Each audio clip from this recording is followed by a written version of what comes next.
Hi, everyone. Thank you so much for joining us today on the Finding the Beauty in Tragedy Summit. So glad to have you here. And this is going to be an amazing conversation today. I have the wonderful Miss Bonnie Carroll here with us. How are you? Hey, Robin, great. It's so good to be on, and thank you for this opportunity to share. Thank you so very much. Guys, you are going to just be touched by this conversation and what Bonnie has created in the world. And I'm going to start out by just giving her background, a snippet of her background. There is so much to this beautiful woman, but she is a retired major in the Air Force Reserve. She's consulted on national security and defense issues and served 3 presidents in the White House. While she was in Baghdad, she was a senior advisor to the Iraqi Ministry of Communications. And in 2015, she was awarded the Presidential Medal of Freedom by President Barack Obama. She's traveled to many, many countries that have been in conflict, supporting bereaved military families. She's an author, and she is the founder of TAPS, which is the Tragedy Assistance Program for Survivors. And this has been around for 27 years. And it's one of the leading, or it is the leading organization to provide support for military families that are in need. So thank you again for being here. Well, thank you so much, Robin. And, the one part of my background that I don't normally touch on, but is certainly appropriate with our audience today is the personal side of things. Yes. I joined the military because I was inspired by my mom. She actually was a pilot in the Women's Army Air Corps. She died from cancer when I was a child, and it was just this devastating loss. I didn't have brothers and sisters. She was kind of my whole world, and it really shaped the way I lived my life, honoring her, remembering her, and just trying to find a way forward through grief and putting a life together. So as time went on, I actually met and married an extraordinary man, and he had actually lost his father at a young age. So we had that in common, being raised by a single parent and grieving the loss. And he actually modeled his father's career and went into the Army. So similar backgrounds, but it just shaped who we are. And that is what grief and tragedy do for us. Yes. It's horrific. I don't wish these challenges on anyone, but it makes us who we are. And however we get through it, it is woven into the fabric of who we will become. We honor those who we love and who we have lost, and we find a way to live our lives that in some ways is a tribute to them and in memory of them. Absolutely. And how old were you, Bonnie, when your mom had passed? I was a teenager, so it wasn't quite a little child, but it was still at that time when it would have been wonderful to have her and have her guidance and support.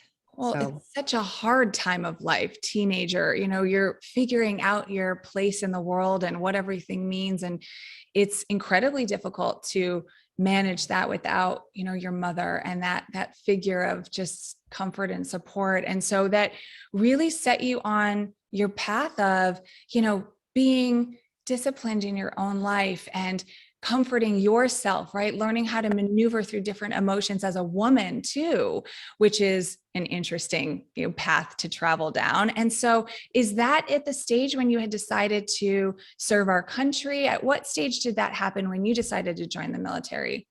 well, that was a little later on. It was in my mid-20s. Robin, listening to you, I was just reflecting, mom had suffered with cancer, and her first bout of that, she was very ill when I was 10 years old. And that's another type of loss, when family members, especially children, become caregivers and then don't have that support, but instead are going to put into the role of being the adult and having to do things, that you're caring for the person who, in a normal, healthy situation would have been there to care for you. So there are different types of loss that we experience, and different challenges that we all overcome. But I think being that caregiver at a very young age and having to step up and be responsible at a time when other kids, were kind of out playing and just being little kids, made me the person I am today.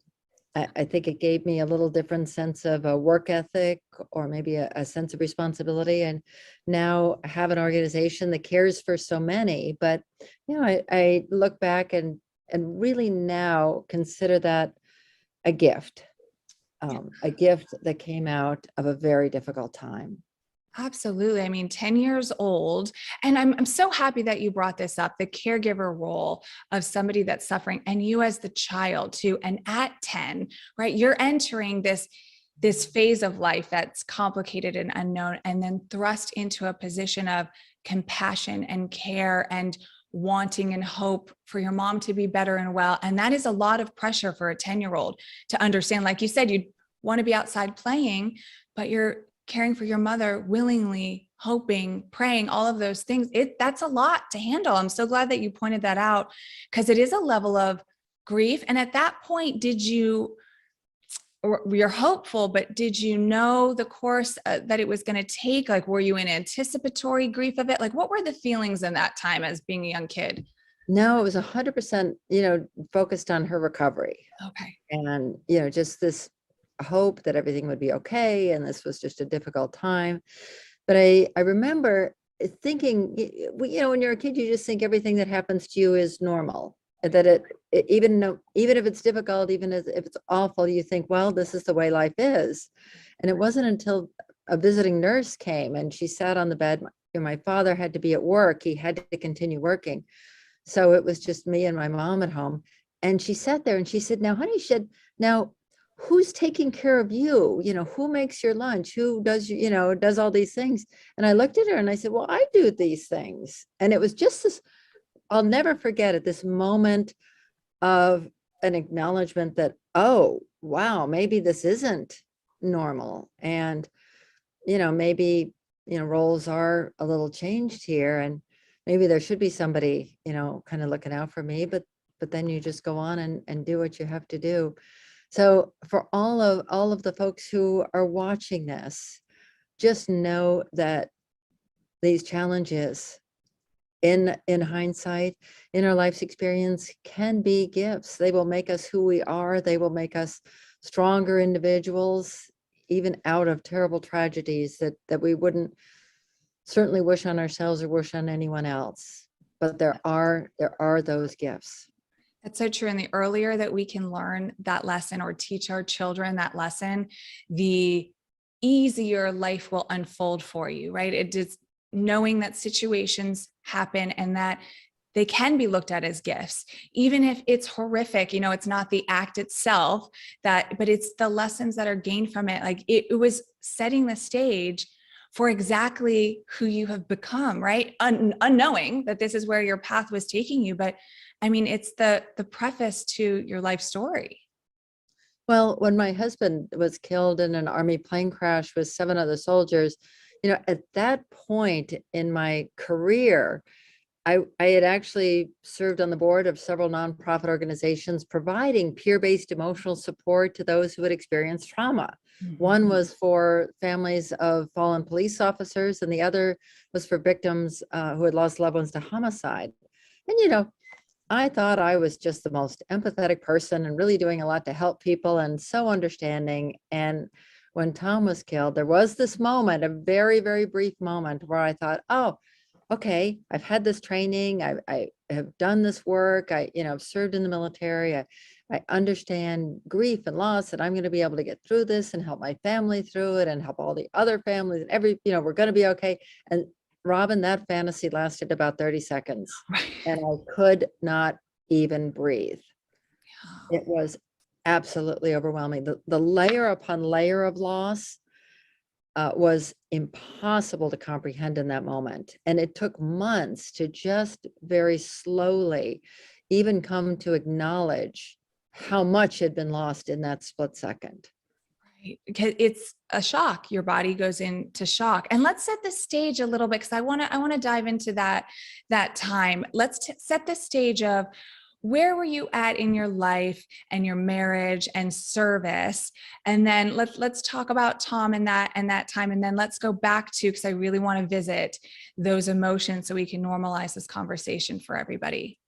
Oh, great, Robin. Thank you.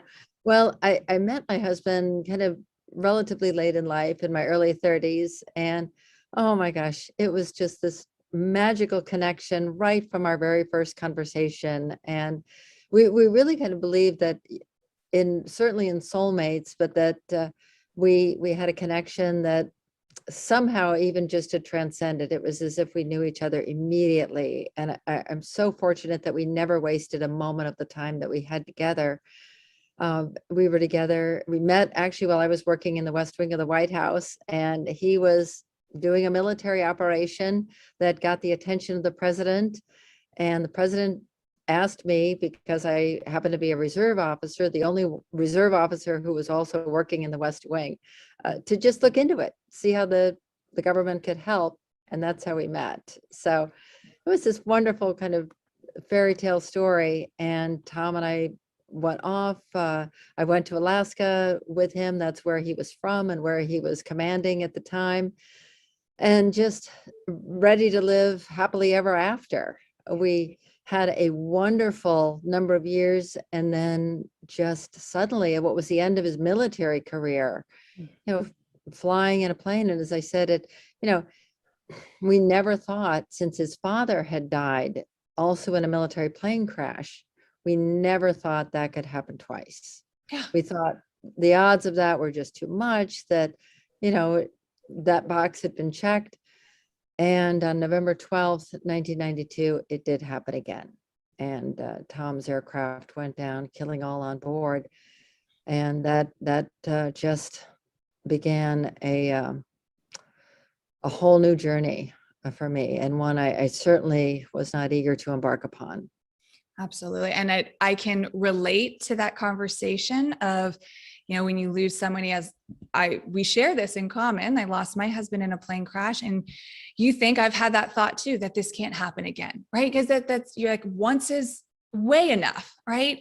And so you kind of almost have that, right? That like, okay, we're good. And then it happens again. So it's the shock of something that tragic happening again, then losing the love of your life.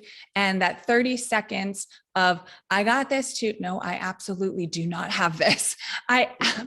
So talk about that after that initial 30 seconds of, we kind of puff up and we're like, okay. And then we're like, nope, not good.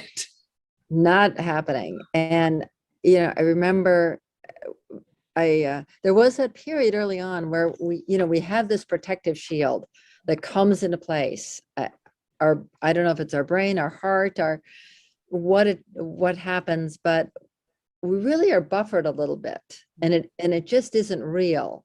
And what I've seen over the years is that can really last, maybe 6 months. Yeah, I could get on the phone and I could call people and I could say the words, there's been a plane crash, Tom has been killed, I'd like you to come to the funeral, things like that. I could say the words, but there were evenings that I just sat in my office waiting for him to come and pick me up, not consciously, but I was there late when I just kind of waiting, and somebody finally stopped by and went, what are you doing? And then it occurred to me, I'm waiting for him to come get me. And, it takes time, and it really is this slow process of coming to a point of understanding the full impact that we will never see this person again physically. But a turning point, for me, was understanding that Tom never stopped loving me, and that I will never stop loving him. And whether he was physically present or not, that relationship will continue. And I can redefine the relationship that I have with him. That's really important. What we see in TAPS now over these years for children. Some children, weren't even born when their fathers were killed. So they have no personal memory of their loved one, but over the years, they've come to know that person through the stories of other people, maybe through what people tell them, they personify in their loved one. And we create a memory and create a relationship. And that's so powerful and so beautiful. My mother's been gone for a very long time, but she still inspires me, and I'm still proud of her. when they dedicated the National Veterans Museum, I was very honored that they allowed me to record a video as a female veteran and also to include her in that. So it's, I think it's just awesome that her picture is now in the National Veterans Museum.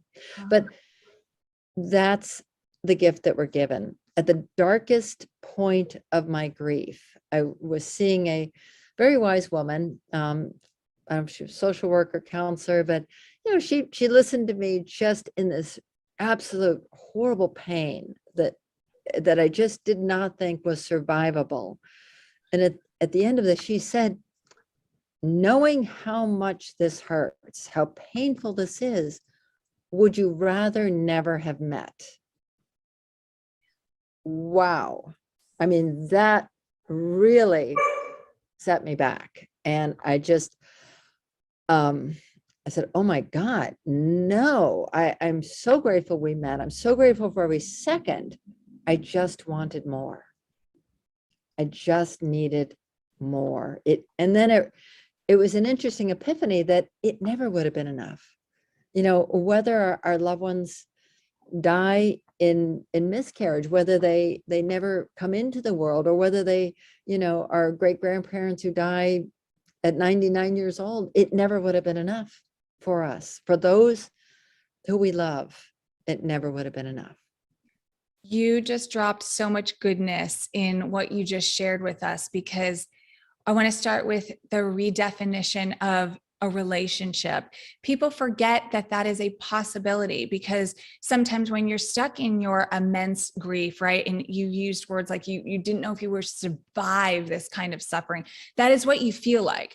And that is anyone that is in this type of grief now, you feel like you can't survive it. It's an emotion that's unexplainable. And that's okay to be there. We've all been there, and it's okay. And don't be fearful of it. You have the opportunity to redefine this love, this relationship into whatever you want to make it.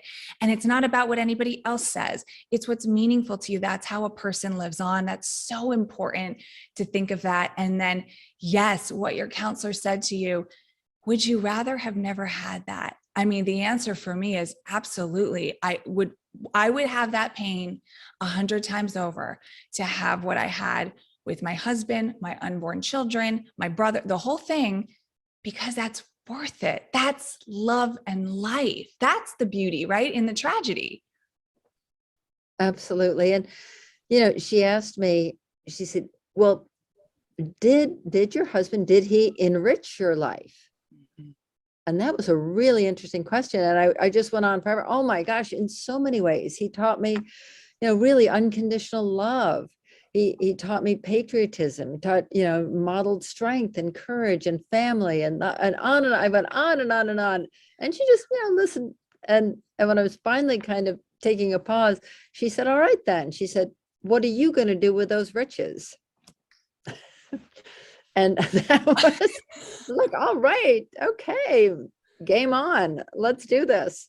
Exactly. And that really, that has kind of been what's driven me. And it is an opportunity, thinking about, well, back then I went looking for the kind of community that I knew had to exist, as I had seen for police officers, for, the families I'd worked with who had lost a loved one to homicide. And I wasn't finding one for military survivors. There were associations that were more social, an organization, Gold Star Wives, Society of Military Widows. I joined all of those, but they were far beyond their loss and really were not interested in digging into the trauma and the grief of those early years. So at first I thought grief is grief. I'll just go to a group and it'll be, we'll all be together. And it was different. They weren't speaking my language. The group with law enforcement, I didn't know any of their lingo. I didn't, it wasn't my life. When I went to the group for those who had lost a loved one to homicide, they were all talking about perpetrators and court dates and all of that. And it just, I didn't even understand, much less relate to what they were saying.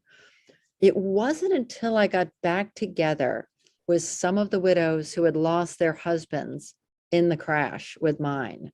And that didn't happen until months, about 6 months later, when we were together for Memorial Day at the graveside. And we all just kind of stumbled in, I don't know if we'd had, our hair probably wasn't combed. I don't know if we had matching shoes on. We were a mess. Probably not. Yeah. Probably not. We were just a big old mess. And so we decided, well, let's go have coffee, because we just couldn't let that moment of connection end. We went to some place, we, had coffee, led into lunch, which led into the entire afternoon just talking. And that led into dinner. And, finally they had to kick us out of the place when it shut down. And, but what we found was the magic of connecting with another who truly understands. It's, I like to think of it as almost a soul to soul connection. When you are speaking to someone who isn't coming at it clinically, but is coming at it from the heart, from the human perspective, to just say, I know I have those feelings too. C.S. Lewis has a wonderful quote that, when he's writing about grief, where he says, you look at someone who's also grieving and you say, what, you too? I thought I was the only one. And it is that feeling of understanding that you are not alone. The normalization, the validation to know that others have survived this, are feeling this, are still full of love for the person that they have lost, and want to tell that story. And we want to hear that story. At TAPS, we wear photo buttons. We put up the pictures of our loved ones. We don't talk about the death story as much as we talk about the life story, what that person was all about and who they were and why we love them so much, and the gifts that they've given us.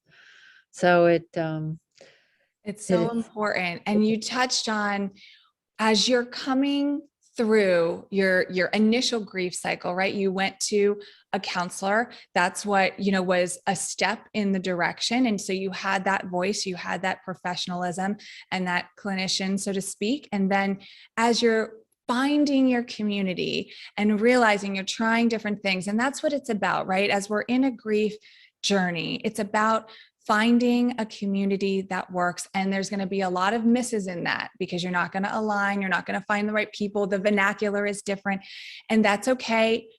The point is to keep trying. And then you found your group, your tribe, which we're going to continue to talk about throughout this conversation, but connecting, vulnerability, authentic sharing, living and being a mess and sharing that with other women is how community forms. That's the beauty of humanity, is when we let go of any facade or any, wall that we put up that we don't think we can share. Once we do that, we find that, okay, I can survive, I can thrive, because there's other people that feel this too. I'm not alone, right? I'm not the only one. And you build from there. And it's that internal fire that you get from other people and their pain and coming together that builds upon the next step. And so I'm going to assume that after that, that is when TAPS came to be. Take us down that road. Well, it took about 2 years of really searching and going back to my Washington, D.C. connections and talking to people at the Department of Defense, the Department of Veterans Affairs, and just digging in to say, wow, does this really not exist for all those grieving a loss in the military in this unique population? What does the government do? What's happening in the private sector? Is it really, really a gap that exists? The government very clearly does 3 things: renders final honors, provides a final resting place, and then administers benefits to those who are eligible for them from the government. But then that's really it for the government. I mean, the taxpayer doesn't pay the military to be long-term emotional support, nor could they be, because that isn't their experience. So that became very clear that there was a need to have something. When I found that it just did not exist in this way, it took, as I said, about 2 years of that needs assessment, gap analysis, understanding what existed in the private sector and where there was a need. And we came up with kind of 4 things that were not addressed anywhere else. And the first of those is what we've been talking about in peer-based emotional support. The magic of just coming together with someone else who has the moral authority, not the academic training, but really the ability to speak from the heart, to connect so personally, to let you know that you are not alone, that you aren't going crazy, and to give you a safe space to just share the pain that you are feeling and understand that loss. It's interesting when I'm talking to newly bereaved survivors and they don't really know, what TAPS is all about as an organization, and think it's maybe another government agency or maybe it's a clinical program. And as soon as I say, well, yes, when my husband was killed in the Army, I felt the same way, and immediately the conversation changes and they're like, wait, what? Wait, you too? Oh my God. And then it's just this very honest, real conversation. How did you sleep?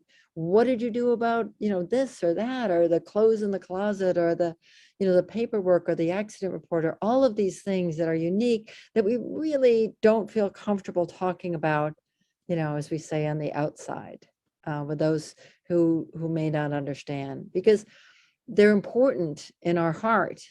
And to share those is a risk.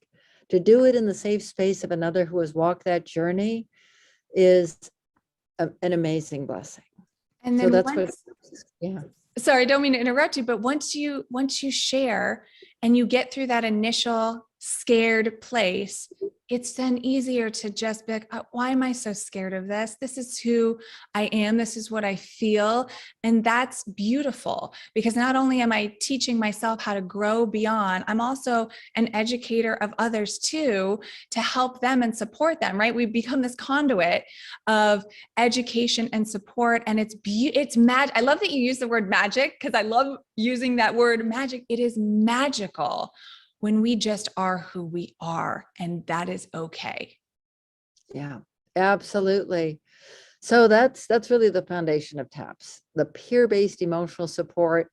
And I love we've been running what we call the Good Grief Camp now for the kids, and bringing in military mentors to work side by side with them as a big buddy. But for kids, just to be able to be honest and say those, the things that are on their mind. I'll never forget this little girl. Her mom had, they'd immediately moved away after the death of her dad, moved away from the military, moved to a community where there really wasn't, a lot of understanding of what that life was like. And she didn't have any other kids that had suffered a loss, so she never talked about it. And she came into the Good Grief Camp running in, and she had her clutching her photo album that her mom had made for her, pictures of her dad. And she came up to the first little kid that she saw that was about her height, so maybe about her age. And she just looked him right in the eye and said, "Is your dad dead?" And it was just this precious. And the kid was like, "Yes." Yeah. And she said, "Well, here's my dad." And she showed pictures. And this little kid had his photo button of his dad. He goes, "Well, here's my dad." And she's like, "Great, want to go play?"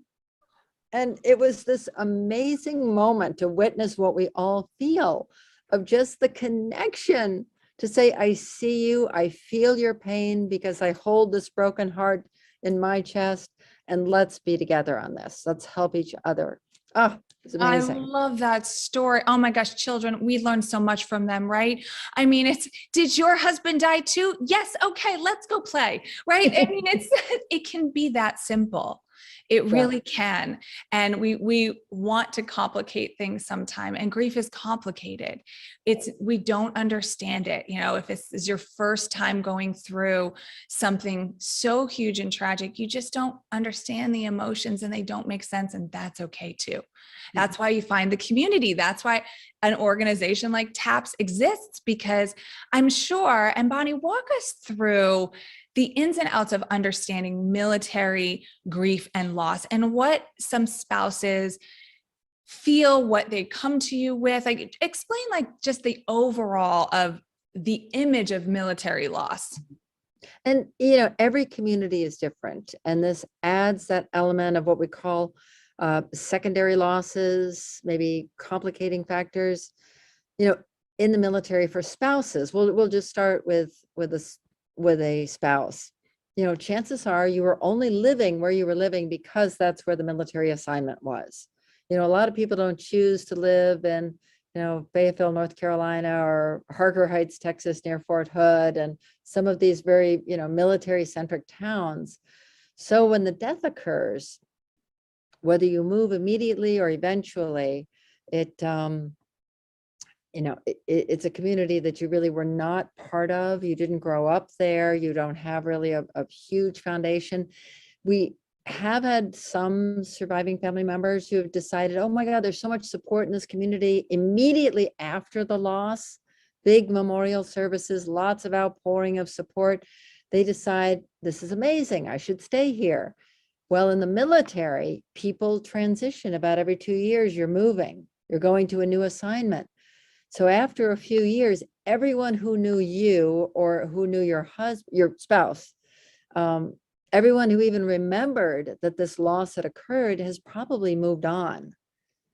And so if you don't leave the community leaves you, which doesn't happen, in a civilian situation where, you've probably been living there for a number of years. Kids have, grown up in the school, maybe have gone to the same church for a very long time. So it is a very different situation. One of the things that is such a metaphor for this disconnection for spouses, and children, you have a military identification card, military ID card, and that is connected to all of the benefits that you receive. It allows you access to the installation, all of those things. It's very, very important little card you carry in your wallet.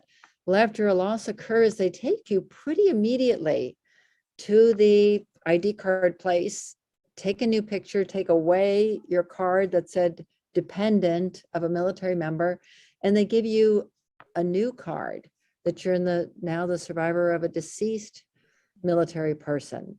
And imagine having your picture taken at that moment in time, and then having to carry that identity in your wallet, a government identification card with a photograph of yourself, probably the worst possible moment of your life, and then have that going forward.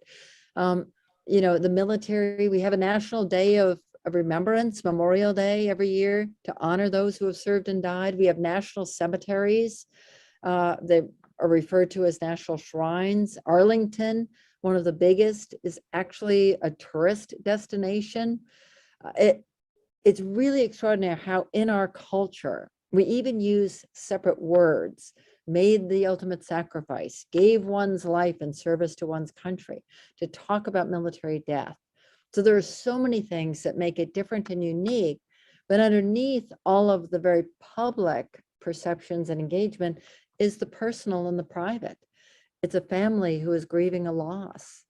It's a sibling who will never see her brother again, or parents who had raised this child and were so proud of their service to their country, now mourning the loss.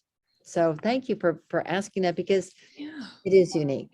It is unique. And in that, I want to just bring to light and sort of just say it again, the levels that you just spoke of that a survivor goes through to just mechanically process, right, the loss. So that ID card, going and doing that, I can't imagine doing that. Honestly, I cannot, because you're in such a state, and it's like your identity changes, and now you're capturing that moment. And so that's a level of grief. When you talk about moving away, you're on the base, or you're living close to the base. Everyone moves away, and now you're there. What do? I move. That's a level of loss. That's a level of grief, of secondary grief. There's a lot of levels of grief that are compounding onto the ultimate, I have lost my person. I have lost my love, whoever that is. It's a deep wound that gets cut deeper as you move along the process. But now they have this community through you guys, through TAPS, that helps, make this transition as easy as it can possibly be, right? I mean, there's no good way to put that, but there's a lot. Like, I want to give everyone that suffers in grief gets to give themselves grace, and we all get to understand our process is unique. This is a level shedding a light on something that we don't think about as civilians, right? And the support that is needed for all grievers is immense. And the support that's needed for military surviving spouses, siblings, it's huge. I mean, that's a lot, Bonnie. That's a lot in there. Yeah. It is. And, no matter how public the loss is, America was just so, it was overwhelmed with the outpouring of grief and honor for the 13 that were killed in Afghanistan last August. I mean, restaurants put out place settings to honor them. There were just people lined the streets when their bodies were returned. It was a beautiful outpouring of love and support. But now here we are months later, and the families, are part of this TAPS community and finding love and support here to grieve the private loss. Yeah. And I call that initial stage of, when it's the rallying, right? And this is for all grievers. It's the rallying around. I call it the Casserole Crusade, because it's when everybody brings the casseroles and the food, and it's the outpouring of support. But then it stops. Everyone goes on with their lives. Life moves forward. And you're left in this space of confusion of like, okay, now what do I do? How do I be? How do I act? And that is where a community like TAPS comes into play of, this is your next step. This is your next family to grow with and learn from. And so talk us through some of the programming. You've mentioned some programming that's involved, but if somebody wants to get involved in TAPS, what do they do? How can they align themselves with you? What's the process? Oh, that's great. Well, we have a website at taps.org. We publish a magazine that is wonderful. It actually has articles written by survivors, for survivors. It's a very personal perspectives on lessons learned and insights gained. It's also full of wonderful articles by professionals. We have an advisory board who are the best of the best in grief and traumatic loss who help us along the way. We have the TAPS Institute for Hope and Healing. That's taps.org/institute. And about once a week, we have a completely free hour-long webinar over the lunch hour, East Coast time, around noon East Coast time, that is really just speaking to the general population, the general person who is just grieving a loss. And it's everything from why do people die by suicide? Or, how can we find peace and healing in the outdoors? Just helpful things. So check all of that out. All of it is available free of charge.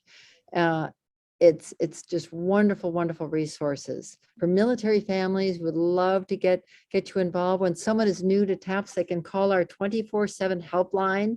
Because, Robin, grief is not 9 to 5. No, it is not. As many people would like to think it is.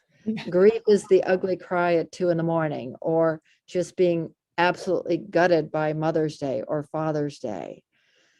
And I thought it was really interesting. One of the companies that I occasionally buy from, a wonderful little boutique company, actually sent a note and said, would you prefer not to receive our promotions for Mother's Day? Just very gently. And I thought that was the most sensitive thing. Yes. Those days, Valentine's Day can be difficult. The first Valentine's Day after Tom was killed, oh my gosh, I think it was harder on all of my colleagues where I was working at the time. People avoided me, wouldn't look, and about halfway through the morning, the biggest bouquet of flowers arrived, and it was from all the guys that I worked with in the National Guard. And I thought that was, and they just took the exact opposite approach. And it was just a bunch of guys. I was the only female, and I was the only officer, the commander. And so they all got together, sent this ridiculously enormous bouquet with a card that just said, "We all love you." Oh, that It was is so cool. sweet. That is so And, cool. Robin, I got to tell you, at the end of the day, the receptionist, I worked in a DA's office. There were 50 people. It was huge. At the end of the day, the receptionist came in. I'm going to start crying telling you this, but she sat down and she said, "All right," she said, "we've all been talking." And I was like, I kind of figured that it's been an awkward day. And she said, "We all decided if we each only had one wish, we would give our wish to you."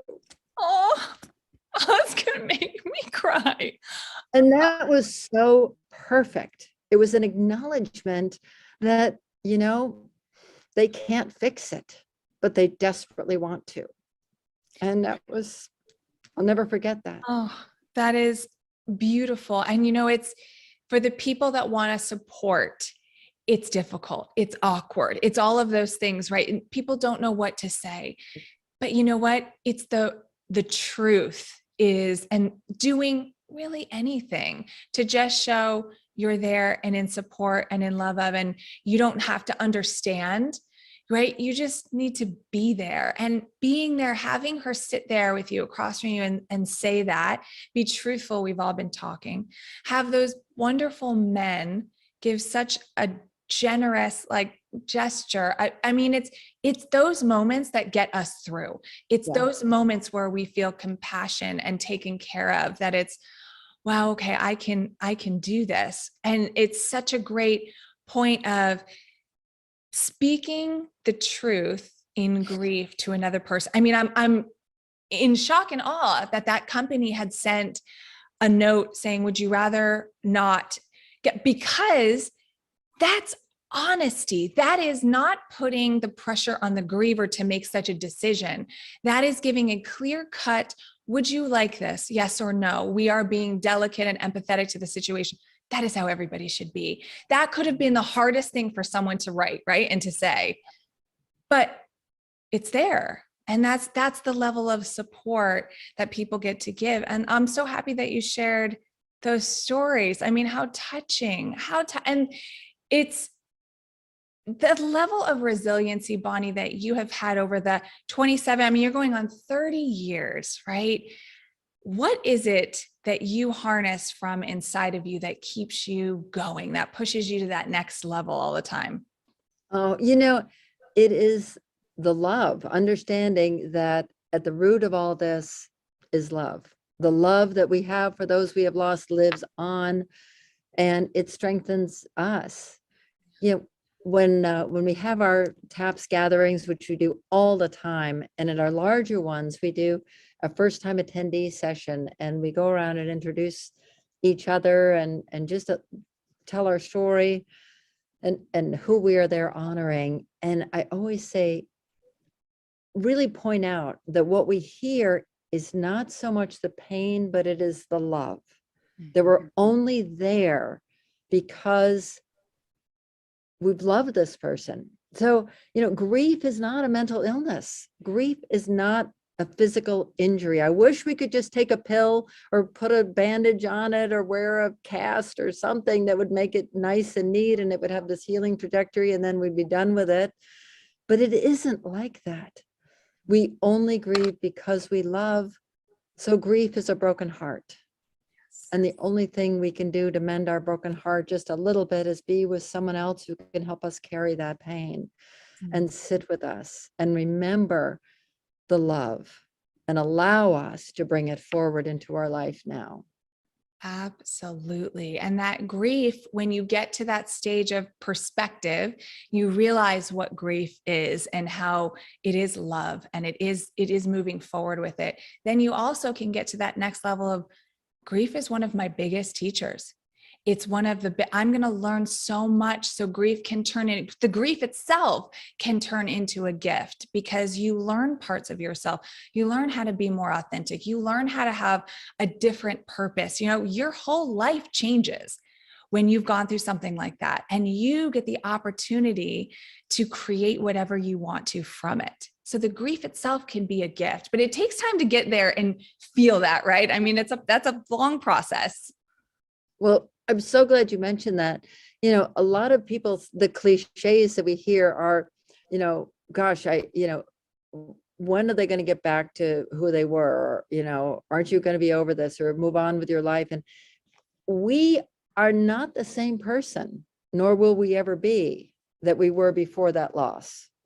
It is a process to redefine who we're going to be and incorporate this tragedy into the fabric of our being and come to understand, I remember shortly after Tom's death going, and sitting at an event and listening to other women complaining about things their husbands did or didn't do. And I just felt so alien. I thought, wow, what I wouldn't give to be able to, have that little petty annoyance right now. So it makes us a different person, and embracing that, acknowledging that, and allowing that to unfold is it can be such a beautiful journey. Yes, it really can. If you allow yourself to have it, because it really does, like you said, it redefines who you are. And it's another beginning, right? It's another opportunity to, okay, this is who I am now. And in those moments too, this is where our educator side gets to come in for people. It's okay to say when someone says to you, when are you going to get back to normal? I'll never be, first, what's normal, but I'll never be that person again. I'm a different version. If you want to call yourself a better version, people get to define their lives in however they choose to. But it's impossible to go back to that version of you. That person, it doesn't exist anymore. You've experienced so much since then. So how could you ever?